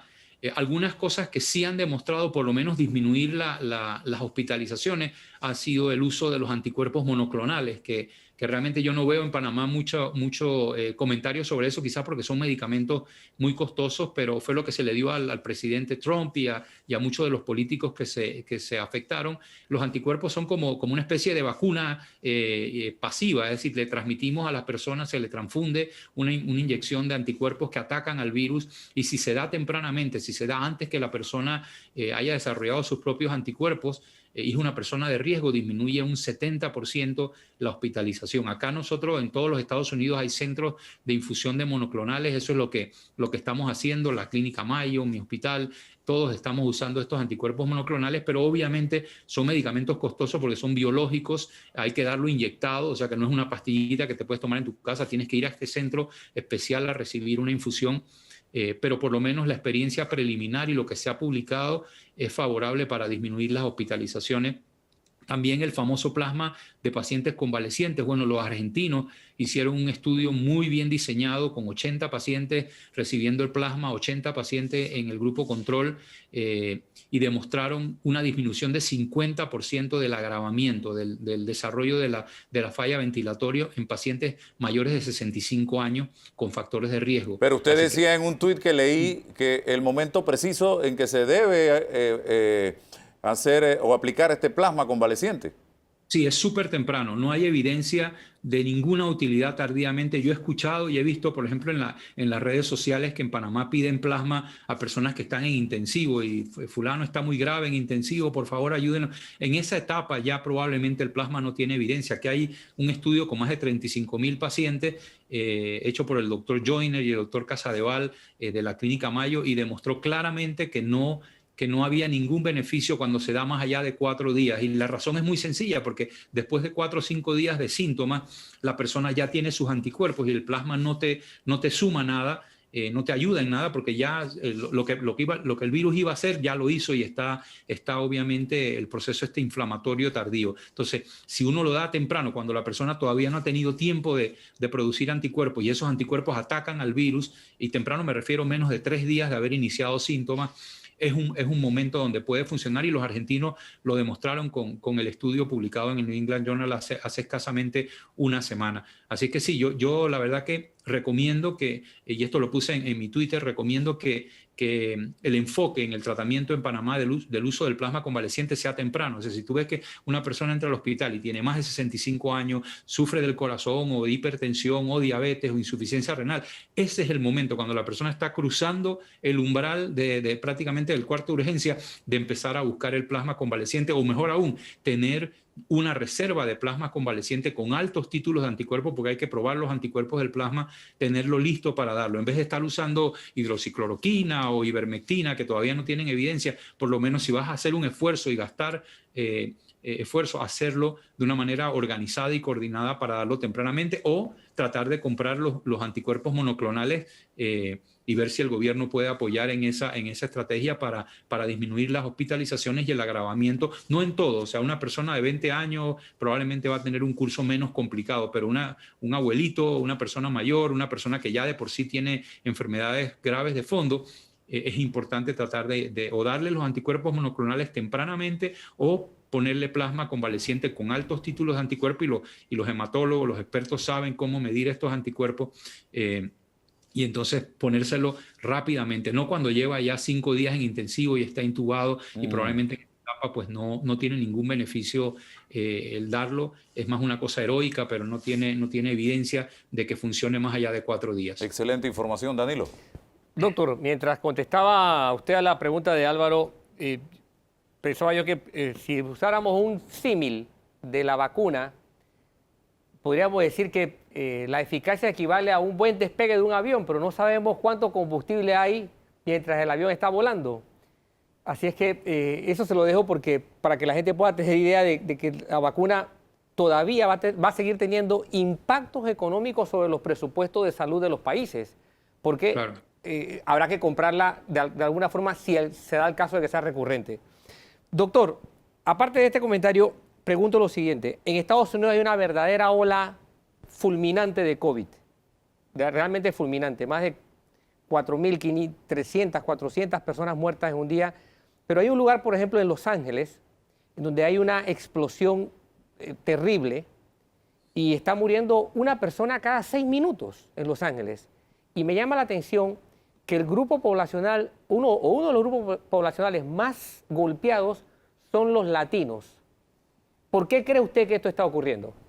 Sí, esa es muy buena pregunta. Realmente, y son factores similares a los que hay en Panamá. Primero que todo, o sea, hay mucha, no es una sola causa. Por ejemplo, los latinos y también las personas de color aquí en Estados Unidos son los trabajadores esenciales. O sea, que muchos de ellos no han podido digamos, implementar las medidas estas de control de distanciamiento social y han tenido que seguir trabajando en supermercados, en fábricas, en lugares donde hacen, por ejemplo, artículos para el consumo humano, porque se consideran estos trabajadores esenciales y tienen que ir a trabajar, no importa que hayan casos en su comunidad o en su entorno. Entonces, ese es un factor. El otro factor, obviamente, es el problema de comunicación, que muchas de las campañas acá se hacen en inglés, y hay hasta cierto punto un poco de ignorancia sobre las medidas entre algunos grupos que no reciben información o comunicación de primera mano o no se enteran porque no está en su idioma. Entonces, eso hace que algunas minorías sean mayoritariamente afectadas. Es también evidente que muchas de esas personas son inmigrantes que quizás no tienen sus papeles en orden y por ende no tienen seguro de salud. Y si se enferman, pues tienen que esperar en la casa por mayor tiempo y como tienen un trabajo que le pagan por la hora, si no trabajan no cobran y entonces se quedan hasta el último momento trabajando, no solamente infectándose ellos y avanzando su enfermedad, sino contagiando a sus compañeros de trabajo. Entonces todos esos factores de tipo social influyen negativamente en que aquí estén afectados algunos grupos como los hispanos y igual las personas afroamericanas en algunas de las grandes ciudades del este de los Estados Unidos. Y eso el CDC incluso lo ha reconocido, ¿no? Estas personas son las que usan el transporte público porque no tienen el poder adquisitivo para tener un auto, así que se meten en los metros que están con aglomeración de personas o en buses, algo similar a lo que ocurre en mi querido Panamá.